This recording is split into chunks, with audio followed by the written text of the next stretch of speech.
അമ്മേ നാരായണ ദേവി നാരായണ ലക്ഷ്മീ നാരായണ ഭദ്രേ നാരായണ.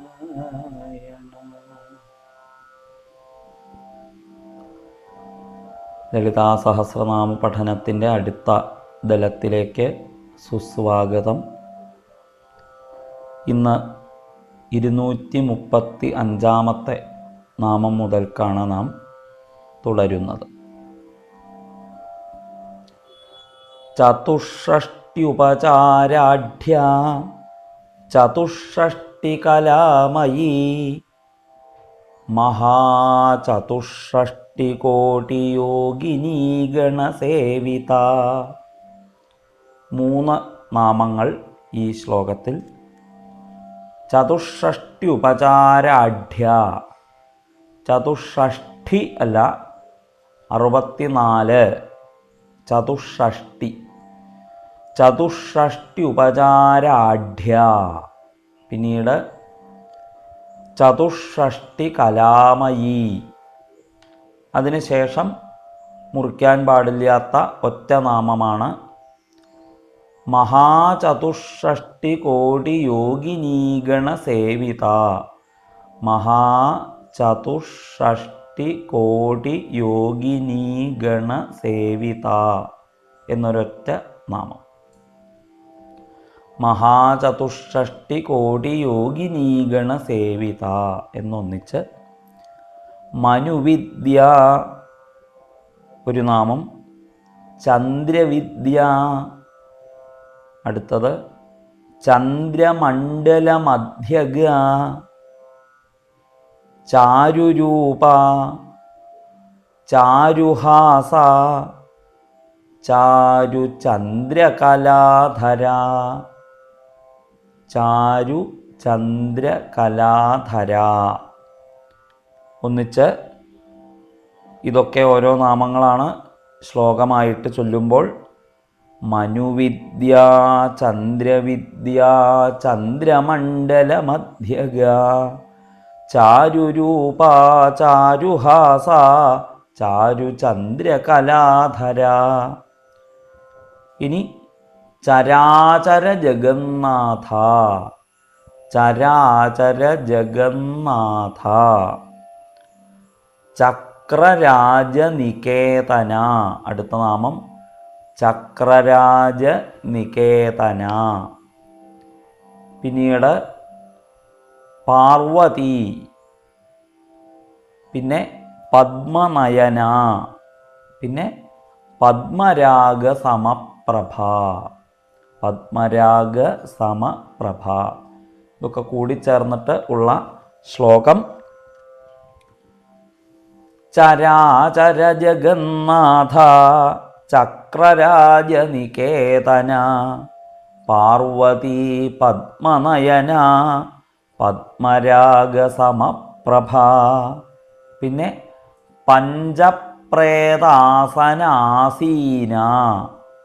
പഞ്ചപ്രേത ആസന ആസീന എന്നുവെച്ച് പഞ്ചപ്രേതാസനാസീന. ഇനി പഞ്ചബ്രഹ്മസ്വരൂപിണി. പഞ്ചബ്രഹ്മസ്വരൂപിണി. പിന്നീട് ചിന്മയി. അടുത്തത് പരമാനന്ദ. പരമ ആനന്ദ. പരമാനന്ദ. വിജ്ഞാനഘനരൂപിണി. വിജ്ഞാനഘനരൂപിണി. അക്ഷരങ്ങൾ ശ്രദ്ധിക്കുമല്ലോ. അപ്പോൾ പിന്നീട് അടുത്ത നാമം ധ്യാനധ്യാതൃധ്യേയരൂപ. ധ്യാനധ്യാതൃധ്യേയരൂപ. ധ്യാന ധ്യാതൃധ്യേയരൂപ ഒന്നിച്ച്. ധ്യാനധ്യാതൃധ്യേയരൂപ.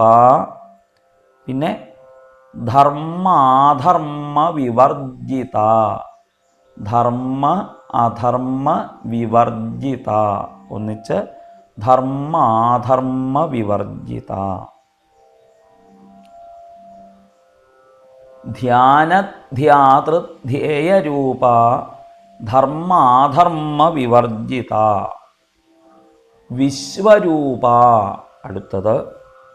പിന്നീട് ജാഗരിണി.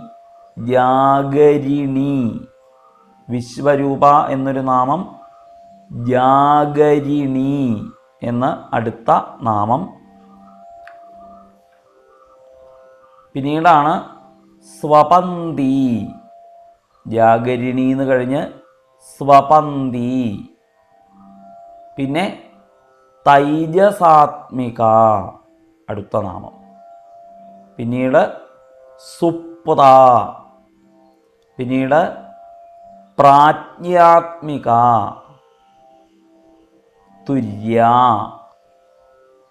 പിന്നെ സർവാവസ്ഥാ വിവർജിത. സർവ അവസ്ഥാ വിവർജിത. ഇത്രയും നാമങ്ങൾ. വിശ്വരൂപാ ജാഗരിണി സ്വപന്തി തൈജസാത്മിക സുപ്താ പ്രാജ്ഞാത്മിക തുര്യ സർവാവസ്ഥാ വിവർജിത. ഇനി അടുത്തത് സൃഷ്ടികർत्री. തുടർന്ന് ബ്രഹ്മരൂപ. പിന്നെ ഗോപ്ത്രീ. ഗോപ്ത്രീ ഗോപനം ചെയ്യുന്നവൾ, പാലിക്കുന്നവൾ. ഗോപ്ത്രീ അക്ഷരങ്ങൾ. ഗോപ്ത്രീ. ഗോവിന്ദരൂപിണി അടുത്ത നാമം.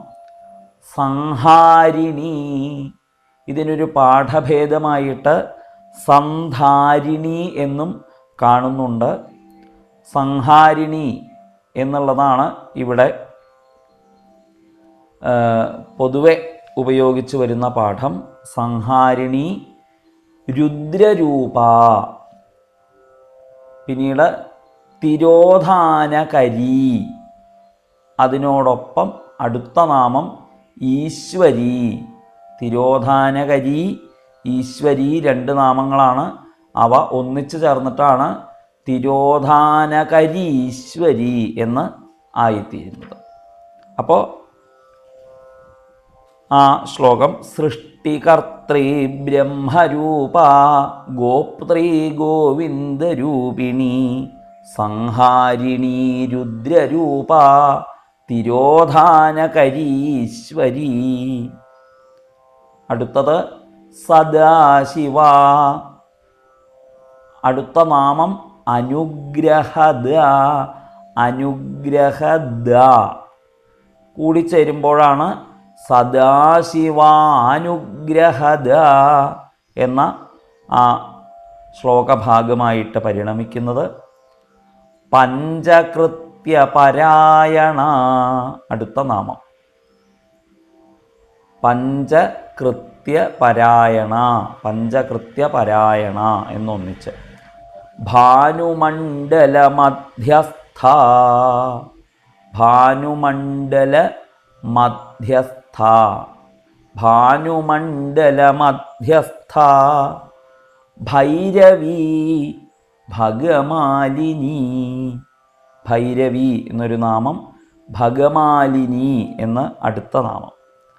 പദ്മാസന ഭഗവതി. ഓരോ നാമങ്ങളാണ്. പദ്മാസന, പിന്നീട് ഭഗവതി, അടുത്ത നാമം പത്മനാഭ സഹോദരി. ചിലർ പത്മനാഭ എന്നും ചൊല്ലാറുണ്ട്. പത്മം ആരുടെ നാഭിയിൽ ഇരിക്കുന്നുവോ എന്ന് പത്മനാഭൻ അല്ലെങ്കിൽ പത്മനാഭൻ എന്ന് പറഞ്ഞാൽ എല്ലാവർക്കും അറിയാം. പത്മനാഭ സഹോദരി എന്നുള്ള നാമങ്ങൾ. ഇവിടെ